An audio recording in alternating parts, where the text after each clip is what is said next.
My name is Sarah Knight.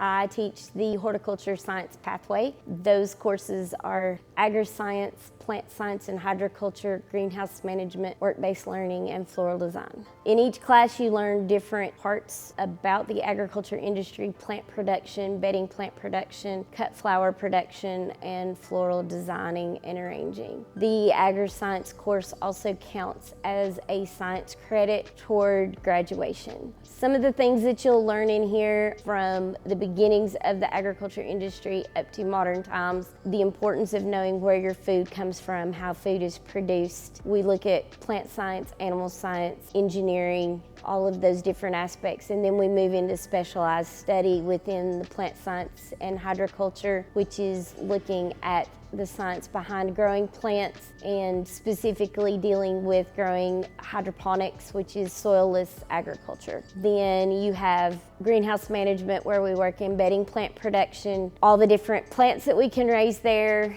We have an annual plant sale that students participate in. Work-based learning is when you are involved in a job outside of school in the agriculture industry, and that can be having a flower farm, working at a florist. And then our floral design class is an elective credit and deals with how to run a business, making flower designs. You hear a lot now about farm to table or farm to plate, but a lot of people don't understand where that is. That is the main thing you can get from the curriculum, is understanding where your food is coming from. It's really important that we know and understand how our food is produced, where our food comes from, how our food goes from the farm to the store to our table. I think you can get from the course is understanding what is actually marketing and what is the actual process. What you learn in this class, you can use at home in your everyday life. You can use it to grow your own fruits and vegetables at home. You want to raise a small flock of chickens so you have fresh eggs to eat. If you think you want to grow your small farm into some type of a niche business, if maybe you want to start a cut flower farm, then I encourage you to explore your options.